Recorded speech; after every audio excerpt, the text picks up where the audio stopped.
I thought I can get by with just natural talent, like not putting the work in. Stop playing with your potential. Like you have the potential to be great, but you're playing with yourself. And that's really what gave me the bug of doing theater, because theater is the closest thing to like playing sports for me, where it's like you get that live audience reaction. Like there's nothing like that. Like when you say something funny and the crowd laughs, or you playing a character, the antagonist, and they booing you, or there's just nothing like that. Anybody who does theater knows like you really gotta train. If you get stuck, you gotta figure it out. That's what really like helped train me and hone in on my skills. You are now tuned into the Creators Edition.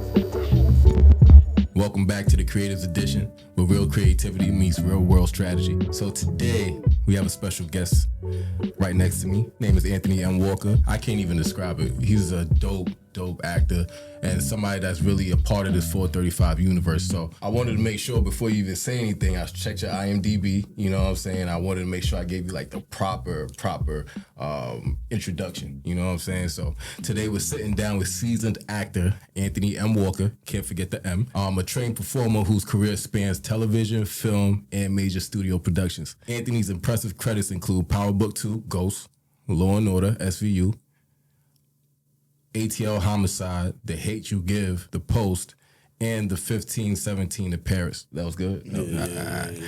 He also starred in standout independent projects including Queen of Hearts. Check that out. Bottom Bitch, The Supreme Truth, and Southside Kev. Matter of fact, before we even get into anything, where can we find Southside Kev? So it's not out yet right now. Okay. They're still looking for a home for it, but definitely stay tuned. It's definitely gonna be dropping soon. Got you. Okay.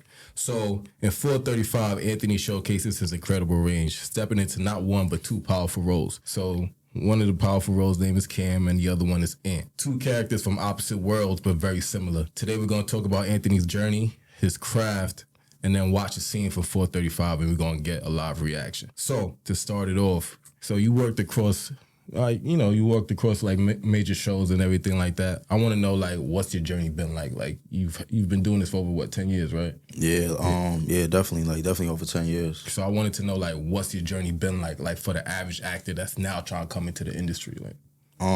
It's been a grind, probably just like most people. Started out really in college, just kind of like playing around. Had to take some electives. Mm-hmm. And what school you went to? I went to Queensboro first, and I just needed an elective. And I remember it was a crazy story with that too, because it was between like art or like theater, and I could never really draw and shit. So I was like, it ain't that. And I remember it was like the last day to register, bro. Mm-hmm. And I remember we went to the theater building. I was with my girl, who's now my wife at the time. But we went to the theater building, and I remember like it was closed or something like that. They didn't have no more spots. So I'm like, damn. As we're leaving the building, the theater teacher's walking in, and they're like, oh, this is her right here. Like, you could ask her if she'll, open up a slot for you. So I just told her, like, yo, I was interested in being in your theater class, and she ended up opening a slot for me. And I would say ever since there, bro, that was back in 2009. I would say ever since then is when, like, the bug really got started. And yeah, like I would say just, from that point on, it's just been a consistent grind. But the main thing I want to point out is, like I said, just consistent grind. You know what I'm saying? Yeah, no, I feel that. So you started off in theater. Yeah, definitely started off in theater. Mm-hmm. Doing plays in school. The funny thing about it though is like I feel like at that time when I was doing the classes in college, the people that was in my class, like I was the only, like, I guess you could say, urban kid. Yeah. And it was an interesting spot for me because that was like, I went to Elmont, shout out to Elmont, Exit 13, we in the building. But it was pretty much black people, you feel what I'm saying? Yeah. So that was my first time being in a class where like I was like outnumbered. And like I could just remember like, because I feel like I always had like the raw, like I can give emotion, like that was always easy to me. But early on, like I didn't really care about like Shakespeare, like remembering lines. Like I was just, whatever. And I remember like I'll be reading in class or doing monologues, and like if I mess up, you hear I'm looking like what? And like it was like really like me against them. Exactly. To the point where I'm coming to class and like I didn't feel accepted. Like I was like the black sheep in that class. And I think just that alone was like a challenge for me, you know, because like I said, I wasn't used to feeling like, damn, like y'all don't fuck with me, like, but they really ain't fuck with me, bro. Like it was like everybody in that class, because most of them was theater majors, and I wasn't. Like I said, I was just doing it as an elective. Like a lot of them, they was like Shakespeare 1, Shakespeare 2, like the you know, they was like this is what they wanted to do. They was majoring, and I wasn't that. So I feel like just like that whole experience in college definitely helped. You know, shape me and build some tough skin early on. So, being in that class, right? Did that feeling of you not feeling accepted? Did that make you move into like TV, or like what happened with that? Like what made you move into TV? So pretty much just skip ahead. It was, I don't remember what class. It might have been like acting 2 or acting 3. And I had a professor, and like, me and him would just get into it. At that time, I was in Nassau because I left Queensboro, and I went to Nassau, and I was in Nassau. What year you was in Nassau? I think like 2012, maybe 2013, maybe. I left that year. Facts. Okay. CCB time. Yeah. See, by that time, like most of the people, like my friends that wouldn't have been in the CCB, they left already. So I was kind of just going to class and headed out. But yeah, so now I'm in Nassau, and I remember the professor I had at the time, he was like a real strict, like theater, Shakespeare, like, and young me, I didn't, looking back on it in hindsight, I could see that he probably really saw potential in me. And he was mad that like, cause I was bullshitting, I ain't gonna lie. Like I wasn't reading the scripts, I wasn't knowing my lines. Like I thought I can get by with just natural talent, like not putting the work in. And me and him was really like going at it to points like he'll put me on the spot like, yo, did you even read your lines last night? I'm like, yeah. All right, stand up and do it. And I'm over here reading Julius Caesar, like every other line looking, and I'm here again. But again, I'm around theater students. They looking at me as the urban kid. So I only had 2 friends in it that was supportive. Shout out to Kayla and Abigail. They held me down. Shout out to them. Yeah, they was the real ones. But so again, right, just being in there and you know, again, feeling that where it's like, damn, you know, they not really fucking with me. So to answer your question, I remember it was the final, and I had to read the Julius Caesar monologue, and I didn't study for it. But I felt like I didn't need to know the lines. I felt like just my energy was gonna kill it. And I end up doing the monologue, and I wasn't really off book like that. Off book means knowing it like in your head, for those of you who don't know. So I wasn't really off book like that. And I remember he pulled me to the side after class, and he told me he was gonna fail me, so I was gonna have to repeat it, right? But he told me like pretty much like stop playing with your potential. Like you have the potential to be great, but you're playing with yourself. So I'm gonna hold you, not hold you back, but I'm gonna fail you and you're gonna have to take it over. But at that time, like I'm not gonna lie, like I didn't get it, bro. Like I was young, I was like 21, 20. I thought I knew it all. Like, we all was at that age in your early 20s where you feel like this old dude hating on me. And that's how I felt. Like I felt like he was genuinely hating on me. And that's when I'm like, yo, I ain't even doing this no more. And that's when I transitioned into film, just because I felt like theater wasn't for me at that time. Got you. But you dabbled back into yeah. So later, I want to say maybe like 2014, 2015, I was taking acting classes. I ended up meeting this girl, Raquel. Shout out to Raquel, who introduced me to Keenan Scott III. Now, Keenan Scott III, if you don't know who he is, Thoughts of a Color Man, that was on Broadway. That's him. So she asked me, I guess, she saw me in acting classes, and she was like, damn, like, you really dope. Like, you ever done theater? And I was like, yeah, all the time. Meanwhile, like, I was just doing it in class, but I haven't done like an actual, stage play. And funny enough, like when I was younger, like I had stage fright. Like I was really nervous. I didn't like speaking in front of people. Like I was kind of reserved. Like I remember one time in high school, bro, I ran for like student government, and I'm reading the paper and like my hands shaking in the camera. So like, you know what I'm saying? But I'm like, all right, cool, whatever. So I met Keenan. He made me audition. I got it. So like I said, I met Keenan, I auditioned, and we did our first play maybe like 3-4 months later. And that was really my first time being on the stage. I remember Keenan asked me like, yo, you ever did theater before? And I was like, yeah, but I was fronting.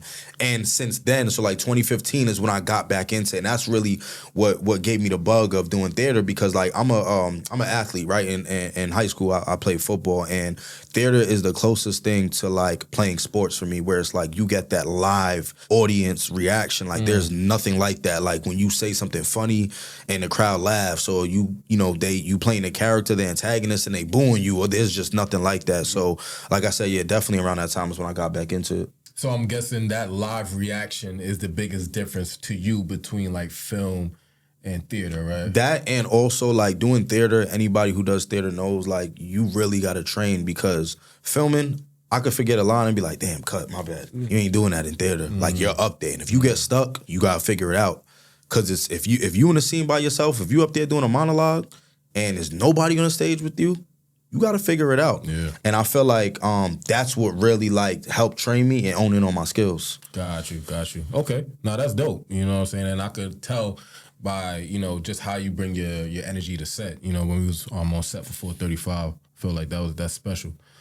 So speaking about 435, before we even get into that, that was an independent set, but you also been on big production sets as well too. In your opinion, what's the biggest differences between both? And do you like one over the other, or like? I would say the biggest difference is like being on big productions, like they treat you like royalty, like a king. Like I said, knocking on your door, like, oh, Mr. Walker, you want cheese with your eggs? Just little things like that, where it's like, at lunchtime, like okay, you want salad? Like what you like? It's just they just cater to you. And it was it was funny because in the beginning I just wasn't used to that. So. We have a PA. A PA is a production assistant, for those of you who don't know, somebody who kind of gets you, whatever you need when you're on set. And, I'm a type of dude where, like, I'm very humble. Like, I try not to take advantage of people, nothing like that. So I remember, I was on this one set, and I was like, damn, I need some water. One of the actors was like, yo, tell the PAs to get it. And I'm like, nah, like, that's crazy. What I'm saying? But then I started seeing, like, that's what they're there for. It's not that I'm being disrespectful, but it's like, excuse me, you mind getting me a water? Like, so it's just that, like having somebody who's there for you all the time. And then another thing too is like, all right, so real quick, I remember we did, when I did The Post, that was the Steven Spielberg movie, and we did a scene. Saying it like it's, but we shot a scene in the woods, and it was like raining, right? So it was like, for me, like just being like a 90s baby and watching Jurassic Park, and I'm just seeing like how they do this, where like an independent movie, you shooting a scene in the rain, it's really raining outside. They ain't no, like, these dudes had the sprinklers from on top of the trees, like, you know what I'm saying? And then they turn it off. Yeah. So what happens is, because it's in the trees, all the leaves is wet. So it's giving that appearance like it's raining. I'm looking up like, that's dope. Like, yo, and action. I'm over here still like, oh shit, my bad. Like, you know what I'm saying? But stuff like that is like, damn, that's really what they do. Like, so word, yeah. Is there anything that you like about independent projects over big productions? I mean, yeah, I feel like what I like about independent projects is I feel like just naturally people are more grounded. I feel like a lot of times on bigger productions, and not everybody's like that, but you do meet people that maybe they have bigger credits. Yeah.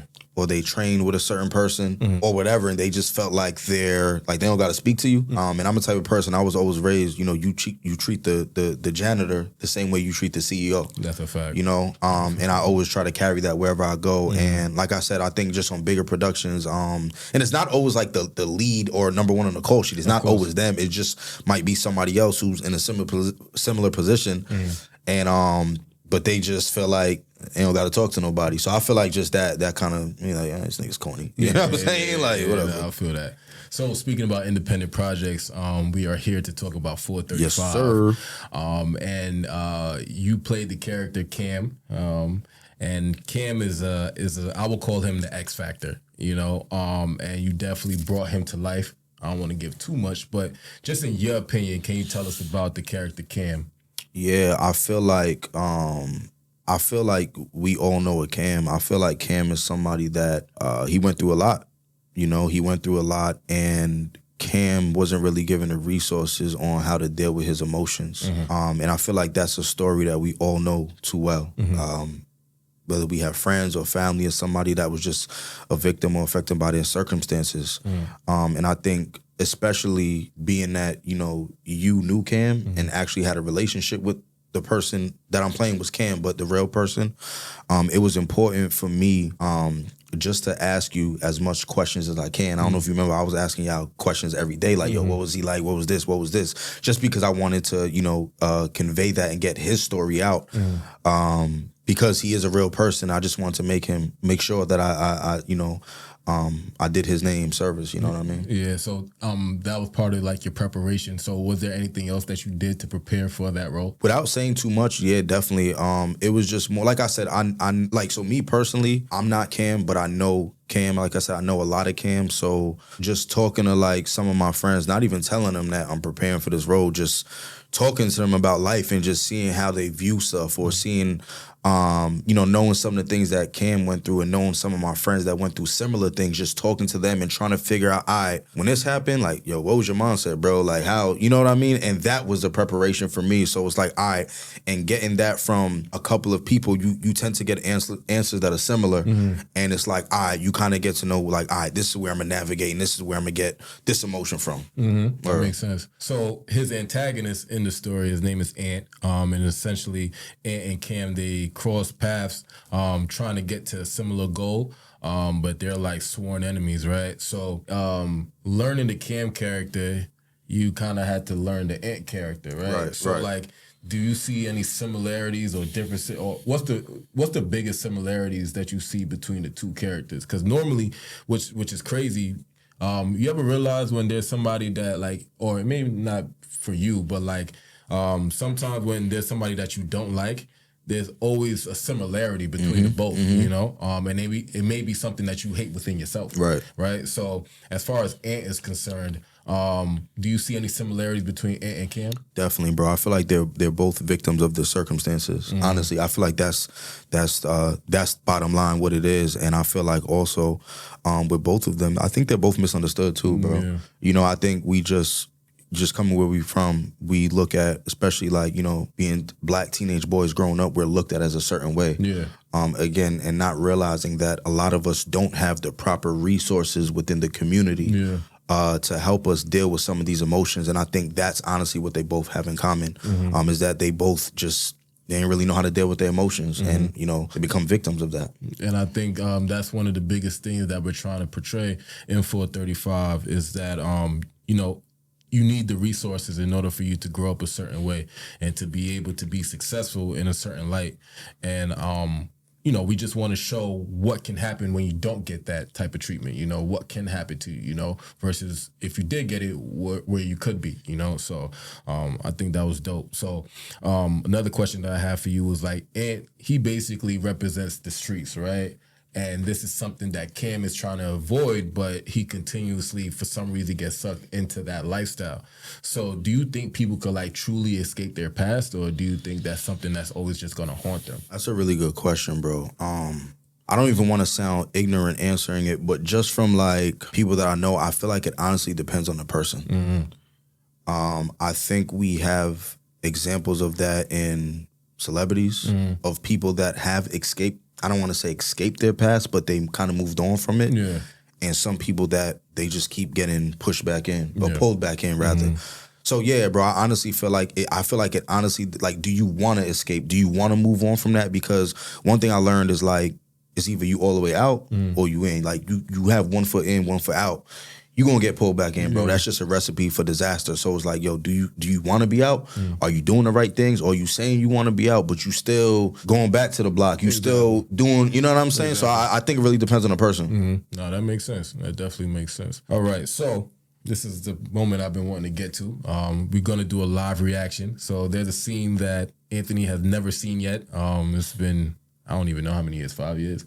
But right before the pandemic, right before the pandemic. So what's that? Like, 5, 6 years. Yeah. So it's been a while, but I wanted to show this scene, and then I wanted to get his live. Nah, bro, my fault. I'm thinking we in 2026. Yeah, the pandemic was 2020. Yep. So like 6 years, almost 7 years, bro. And it still feel fresh. That's crazy, dude. That's crazy. That's crazy. Time flies, bro. Still feel fresh. Wow. Let me show you how great you were doing. You know what I'm saying? Get your natural reaction. And then I'm going to ask you a couple of questions. So here we go. Boom. I remember shooting this too. Yeah, this scene was dope. Okay, everyone, this is going to be one of our more important assignments this semester. It's going to be around 50% of our final grade, and it's one of Professor King's favorites. Everyone here is going to participate in a mock trial based on a real-life case involving exonerated men who are wrongfully convicted and later released. Yo, shit, everybody pulling up. Yo, Twitter going crazy right now. That shit gonna be lit, boy. Yo, OD. Now, this in particular is a pretty heavy case. What you do or do not find in the sheets can determine whether an innocent man will be sent to jail or possibly even sentenced to death. Defense, your job is to find out what they missed. Now, prosecution, you represent the victims and the state. And as the prosecution, your firm belief and intent is that the defensive party in this case is guilty, and your job is just to prove that they are. That is your only job. Hold on. But we already know he's innocent, man. That's fucked up. But that's how shit be, though. Yeah, but that shit ain't right though, boy. It's not about right or wrong. It's about them doing their jobs. Not about right or wrong. So let me get this straight. You're cool with an innocent man being taken away from his family for life? If the defense did their jobs, that wouldn't even happen. Yo, what 18 to 25-year-old black boy you know can pay for the proper defense? Man, that's a fact. We get stuck with fucked up public defenders that give us motherfucking football numbers because they got 100 cases sitting on their desk. Now you're making it personal.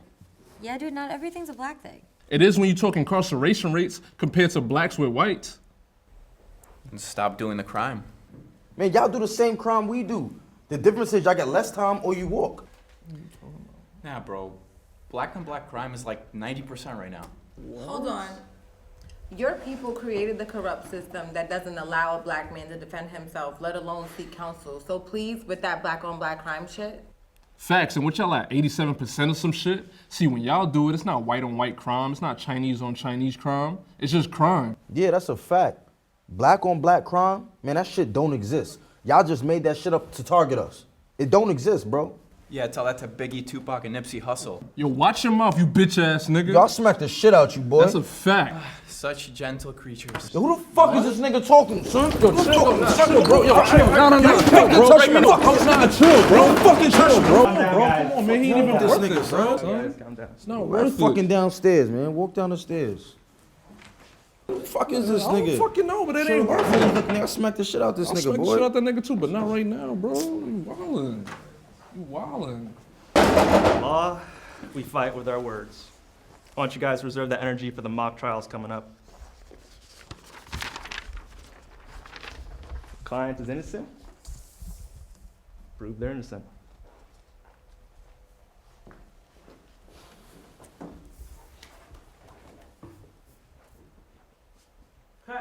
So that scene right there was very like special for me, especially to be written in the script because I didn't want people to think Cam was just a dumb out. You know, I wanted people to understand that he had sense, you know, and he had a goal that he wanted to accomplish. But like you said, you know, when you don't get the right tools, you know, you're not going to be able to put things together. And I wanted to show that even though he is a little bit of a hothead, that he also understands how to articulate himself and to understand that, you know, there's just certain things in life that's not fair. And he's a victim of that, like you said, you know what I'm saying? So from your perspective, I want to know what you remember from that scene. And just, you know, what was going through your mind when we were shooting this scene. Because I don't even know if you peeped. I was in the back.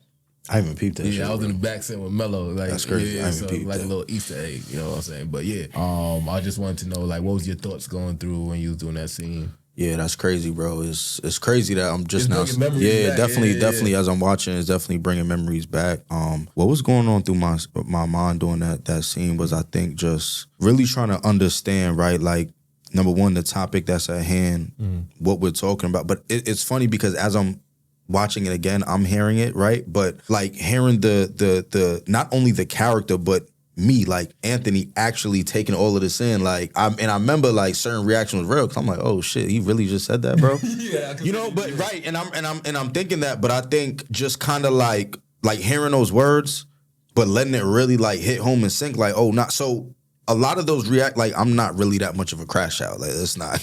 So I'm not saying that, but some of those reactions and those responses rather, are real because it's like, yo, we're not all like, like they look at us, like I said earlier, like I feel like, just black men, black boys, whatever you want to call it, like we're looked at as just one way. And I think, it was important here to, like you said, just to get the message out that like, yeah, Cam, he might, have some unfortunate circumstances, but he knows what he's talking about. Like, not everybody's stupid. Like, he knows what's going on in the world, like, and he's very conscious. So I think it was just very important to get that part out and showcase that. Yeah, no, that makes sense. And I think you definitely nailed it. You and Dustin. And just, which is something that I believe even as the production team, what we have to do more of, which is chemistry reads and things like that, right? But I was talking to Dustin earlier about this scene, and one thing that he mentioned was that before y'all went on, and even when I was speaking to Taya, y'all mics were hot, but she was hearing that y'all were basically doing a chemistry read, like, yo, I'm gonna say this is how I'm gonna say it, and what I'm saying, back and forth. So for you, how important is that as far as like chemistry reads with your scene partner and things like that? How vital is that for you? Yeah, that always helps, bro. And you don't always get the luxury to do that, but it's a big difference night and day. Like, it's so funny because I remember like, and like one of my first acting classes that I took, the coach, he would tell us like, so he would give us like sides to go home and practice. Sides is like a short version of a script for those of you who may not know. But he would give us sides, and we would have to come to class the next week prepared, off book and everything like that. I remember he would always tell us like, meet up with your scene partner during the week and, just go over the lines, whatever. And, everybody, we all have stuff going on, so we didn't do it. But I remember the one time me and my scene partner did link up and we came to class, it was like a whole different scene. So I always say like, even on, now we in 2026, everything is Zoom, and like that's cool, that helps too. But if you're ever filming with somebody and you have the opportunity or the chance to like link up with them, just for like, it don't even got to be a whole, just for like an hour or two and just go over it, you're going to see a big difference, big difference. So I highly recommend that. Yeah, because imagine, your shoot is 6 months away, and every week y'all staying an hour, right? Just an hour, exactly. You go on the set, and the thing is, like, if you've been following any of our TCE episodes, we talk about time. Time is the most important commodity that you have on set. You can't recreate time. So the more time that you put in before, the quicker that things could get done on set, so you can move on to the next. More time that you waste equals more money burning. So chemistry reads are definitely important. So as you was watching the scene, right?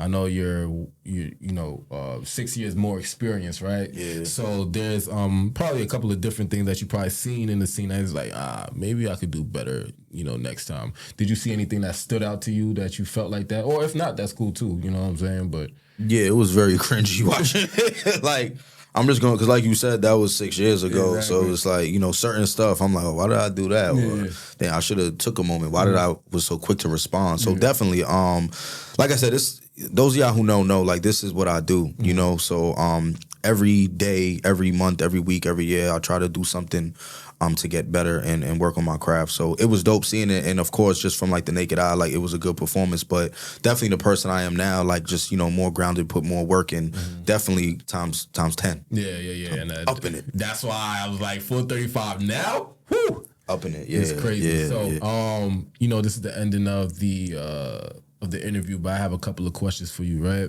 So, what advice would you give to new actors, especially the ones that are watching? It's a really good question. What advice would I give to new actors? Get around actors. I think that's like network. Just be around actors, be in spaces where you're gonna meet actors. Like go to acting classes, go to acting workshops, do background, anything or any movie premieres, red carpets. If you see somebody post something though, I don't care if it's an indie film and they need background, go. Like, you need to get around actors, filmmakers, directors. Like, you need to meet these people. And that's where I would say start. Like, get around actors. And from there, you're going to meet people that is going to connect you with other people. That's going to connect you with other people. That's going to connect you with other people. And that's this is not what you know, is who you know. Mm-hmm. A lot of it is what you know. So let me not say that. But the majority of it is definitely who you know. So definitely look for these stuff online, whether it's Instagram, Facebook. Look at casting calls. Just be around actors. And I feel like that's the number one rule as an upcoming actor. No, that's fire. So what's next for you? Like, what's on your palette? What's on your plate? I'm gonna just say this. So I've been in a place now where like I want to do more doing and less talking. So I could tell y'all what I have planned, but I'm not gonna do that.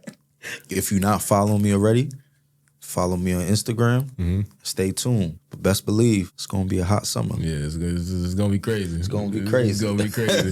So my last question for you: why should people be excited for 435? Because it's lit. Because I'm in it. You heard? Nah, I ain't going front. 435, like for real, though, all jokes aside, like 435, like it's dope. Like I remember when I first heard this story, like I'm trying to think what can I compare it to. Like I don't know. It's just like I think it's relatable. There's so many different characters in here that everybody could relate to. I think it's a real story. I think it's brings light to some of the unfortunate circumstances that us as young black men are put in. And it's not your typical hood story. Yeah. Right? It's about kids in college. Those stories definitely need to be told more because a lot of us do go to college. But it's dope. It's dope from the beginning to the end, bro. Like, and I'm gonna give you your flowers and let you know, like, what you did with this, bro. And I know, because we've been speaking throughout the years, I know it's only gotten better, bro. But the draft that I saw, man, just know. Yes, sir. He did his thing. Yes, sir. Yes, sir. Nah, brother, I want to say thank you. You already, bro. I appreciate you. Appreciate you for having me. This is another episode of the Creators Edition. Stay tuned for more, and we out of here. Peace. The Creators Edition. The Creators Edition. The Creators Edition.